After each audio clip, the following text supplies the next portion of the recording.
Welcome to the Mindful Academy podcast with me, Jennifer Askey. I'm a professional certified coach and academic workplace consultant. On this podcast, I talk about doing well personally so that you can perform well professionally. I talk about intentional career planning and about how to get out of your own way and align yourself with success. Thank you for joining me. Hi, everybody, and welcome to the Mindful Academy. I'm Jennifer Askey. I'm your coach. And in today's episode, I'm going to revisit the topic from the last episode, which is imposter syndrome.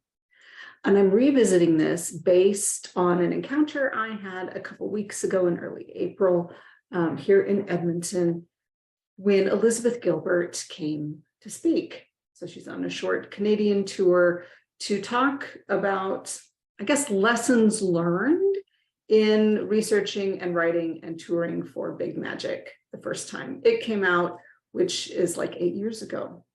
So the first thing to notice there is that if you do good work, you can keep relying on it to connect you to the people you want to be talking to and to provide you with social and academic proof of the validity of your work. Like, it isn't just one and done. Keep reusing that stuff because you've put the work in.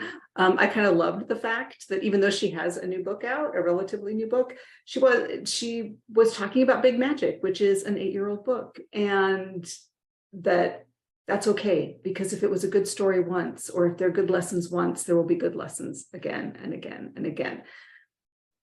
And so that does actually connect to imposter syndrome, in that it provides a nice counterbalance to the internal pressure to constantly be creating something perfectly novel and brand new. And I get that pressure, right? Like, I very much feel that in my own work as a coach and in sort of advertising myself, marketing myself. I feel a certain amount of pressure to always say and do something novel. And yet that isn't required, right? Because in my life, I don't ingest entirely new and novel.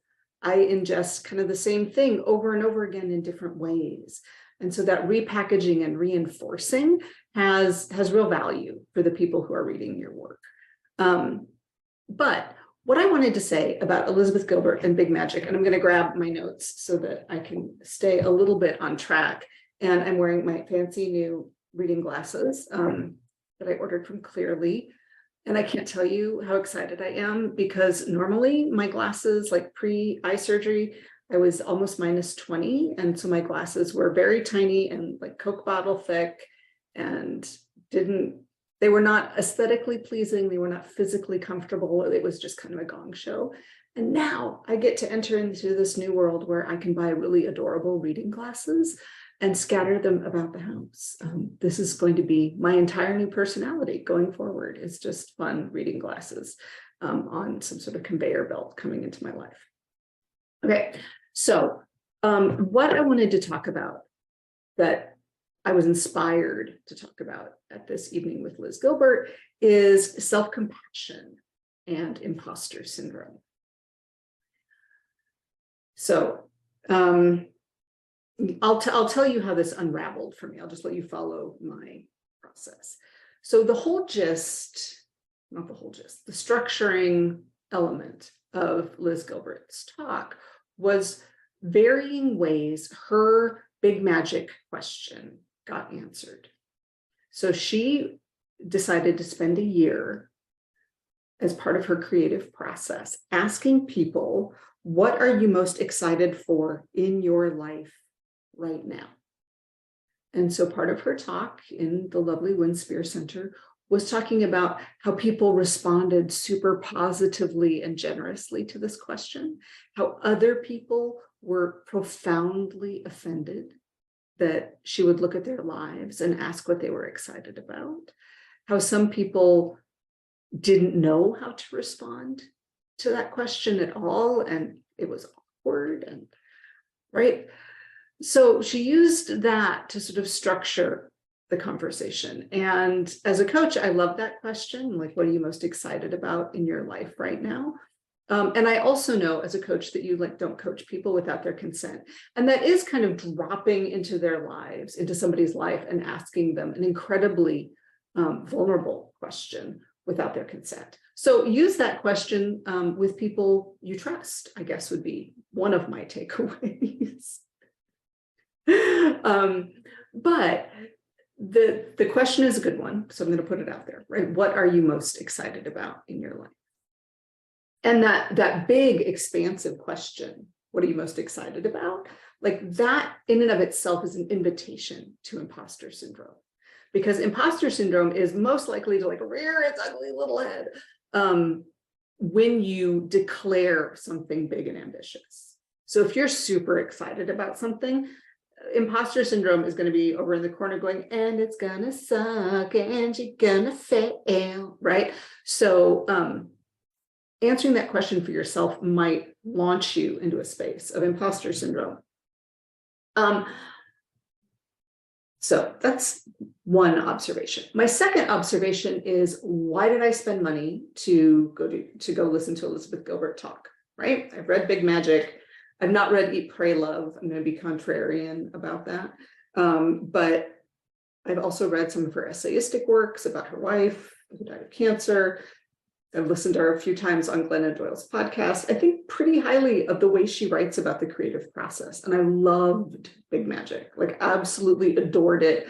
I loved her story about an idea that she had for a book that she didn't start writing. And so the idea left her, and went and found Anne Patchett, and Anne Patchett wrote Bel Canto because Elizabeth Gilbert didn't give the idea she had any of her time and attention. So the idea is out there in the universe, just waiting for you to be its vessel into creation. I think that's charming. You might not love it, but I do. The reason I bought the book, the reason I went to listen to her, is because I heard her interviewed on Radio Lab, probably while she was researching this book or writing it or working on it. Because she was interviewing people about inspiration and their creative processes, and the team at Radio Lab. And so this is going to be before 2010, or maybe 2010 at the absolute latest, because I remember where I was when I heard this, and it was a long time and far away ago. And so Jad Abumrad is interviewing Elizabeth Gilbert, and she tells the story of Tom Waits and Tom Waits's creative process. And he has an appointment with his muse, and his muse is supposed to meet him in the studio at 9 o'clock in the morning, every day of the week, right? Or work days.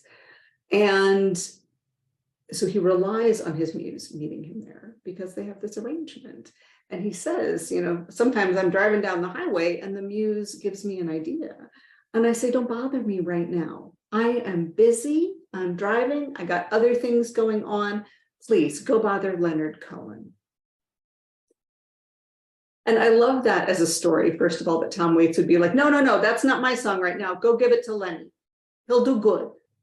That charms me.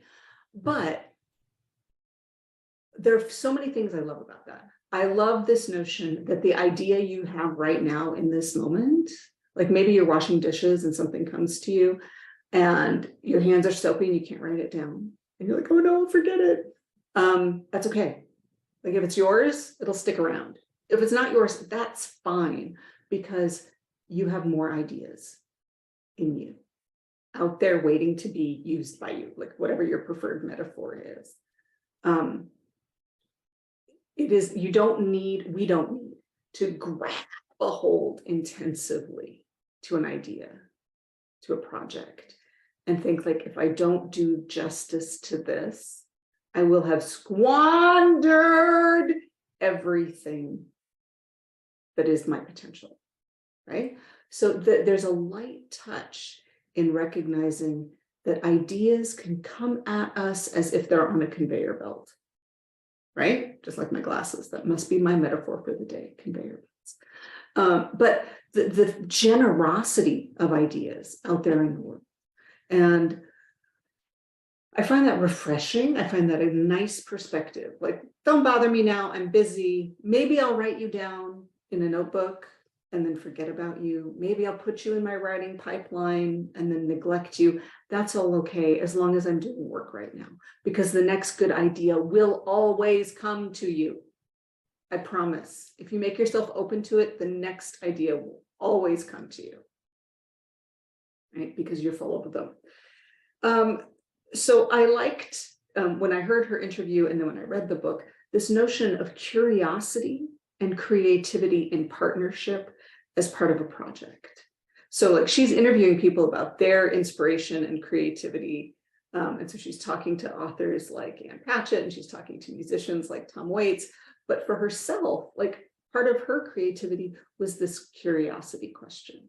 What are you most excited about? So for me, this is an expansive view of creativity that allows for this notion of like your life being a creative project.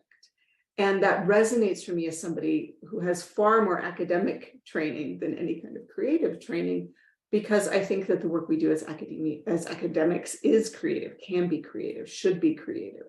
And so to think of your whole life as this space of creation is, again, a really nice lens on the process of writing and research and doing work. So the big inspiration that I drew from the evening that prompted me to record this is where I'm headed now. And that is this connection between self-compassion and imposter syndrome. So Elizabeth Gilbert talked for like 45 minutes, and then we had a 15-20-minute Q&A. And so they had 2 microphones up and people stood in line to ask questions. And she policed it super well. She was really clear about what's a question and what's a comment. And she was super clear about one question and not stacking them. Like she moderated her own Q&A. It was great, like just very authoritative in a friendly, open, lovely way. We could all take a page from that book when we are at conferences, I think. Anyway, the question, one of the last questions, and it just got me right here, because there are a lot of aspiring authors in the room asking her things about writing and creative process and whatnot. But one woman stood up and just said, how do you get over imposter syndrome? When will I know that I'm good enough? Or how do I ignore the voice in my head that says that I'm not? And the reason I love that question is because I can do all the research and read all the articles, and there are academic articles and popular articles about imposter syndrome, and I can talk to people who write and all of that, and I have a lot of insight into imposter syndrome, my own and others. And yet I still think or hope, like deeply, that somebody out there has a magic pill that will make imposter syndrome go away. Like if you just do this practice, you can turn the volume down on imposter syndrome until it's barely a whisper, right? I want meditation to be that magic pill for me. And it does a decent job, but nothing turns the volume down to nothing, right? In my experience. So I'm thinking, oh, Elizabeth Gilbert, like she writes about writing. Her biggest success as a writer has been in this sort of autobiographical memoir space, this writing about process space. Like, she's going to have something really profound to say here. Maybe she has the magic pill. Dear reader, she does not have the magic pill, which is okay, because what she said landed with me, because it is very much what I try to say to clients who come with imposter syndrome, and what I try to say to myself when I'm struggling with, am I big enough, good enough, strong enough, connected enough, whatever enough, smart enough to do the work I want to do in the world. And she said, the first thing you need to know is that it's part of the human condition. Imposter syndrome is part of the human condition. And that was her language. And when she said that, I got yoinked right back into notes I have taken and experiences that I've had, largely in the meditation and mindfulness space, learning about self-compassion and exploring self-compassion intellectually and emotionally. If we believe that imposter syndrome is part of the human condition, which I think is a no-brainer, right? Like the last episode I recorded, how many gazillions of people signed up for the Academic Impressions discussion of imposter syndrome? Like 420. Like, imposter syndrome is a thing we all experience. It's the voice of your inner critic telling you in language that is like designed to push all of your buttons, how badly it's all going to go, how hard you suck, how unreliable others are, whatever it is that pushes your buttons, right? That's there for all of us. If we recognize that, then the next step is not, and this is, I think, what a lot of us want to do. We want to put on armor ourselves up, get our swords, our Uzis, whatever, and like go to battle with our imposter syndrome and prove to ourselves, to the world, to the publishers, to the planet, that we're worthy, that we're good enough.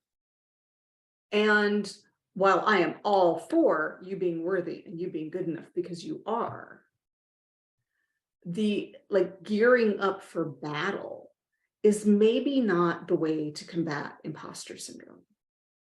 I think imposter syndrome needs softness, by which I don't mean like, oh, you're gonna be okay, little girl. That's not what I mean.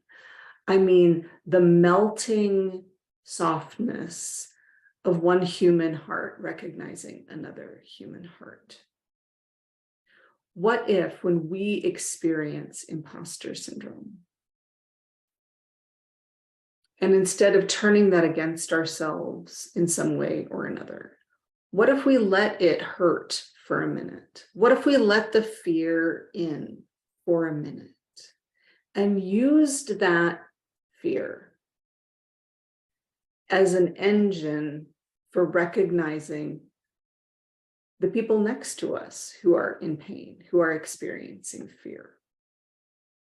What if we used our own worry and potential self-absorption? Because that's the thing with imposter syndrome. Like, you can just bend your nose all the way to your navel and get super up in your own head about this. Ask me how, because I have like literally an entire shelf full of journals that's basically me struggling with this concept over the course of the last like decade or so. It's like super boring because I'm way up in my own navel gazing at myself.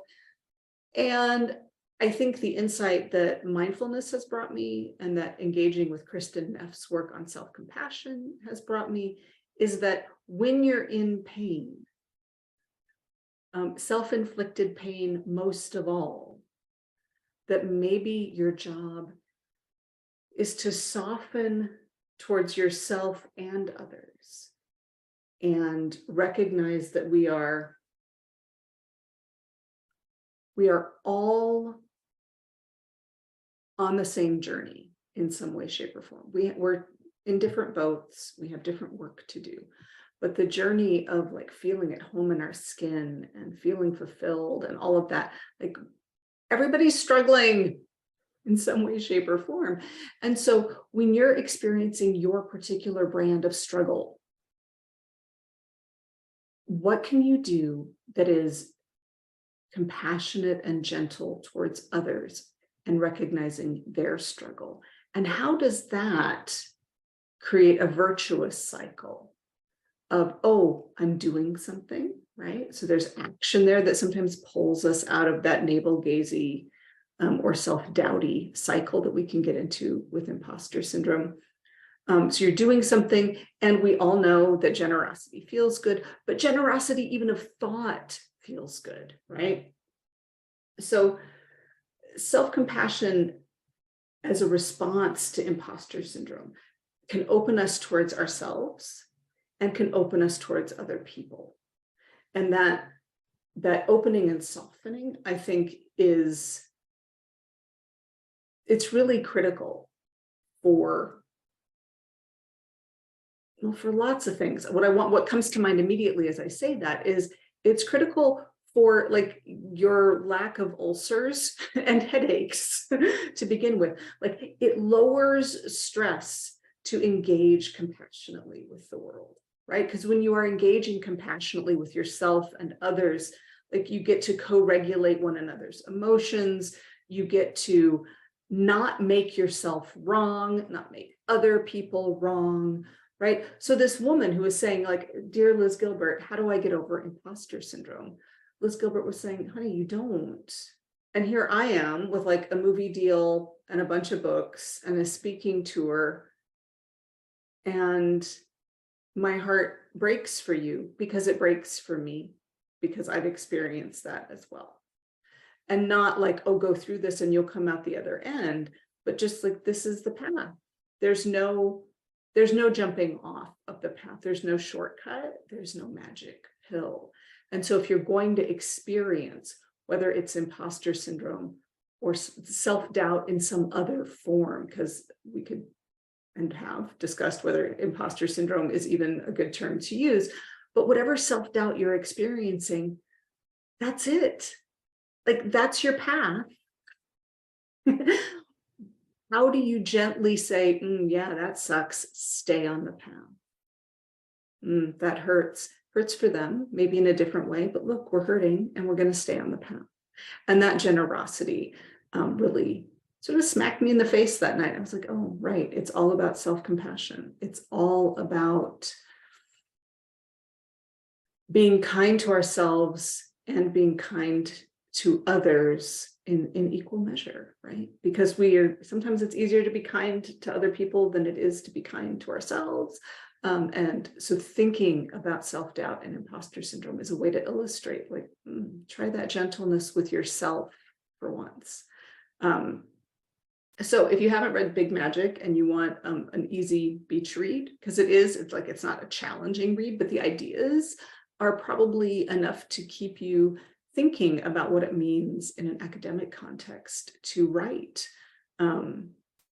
Right? If she's your kind of writer, it will land with you. So that's it for today. Self-compassion is not an antidote to imposter syndrome, but it is a way to defang imposter syndrome by recognizing that it is part of the human condition and it is not something that we cheat our way out of with a magic pill or a shortcut. We experience it, we allow it to feel like shit temporarily, and we keep moving forward. I would love to hear your thoughts. You can get in touch with me at jennifer@jenniferaskey.com. You can leave comments here in the YouTube thingy because I will see them.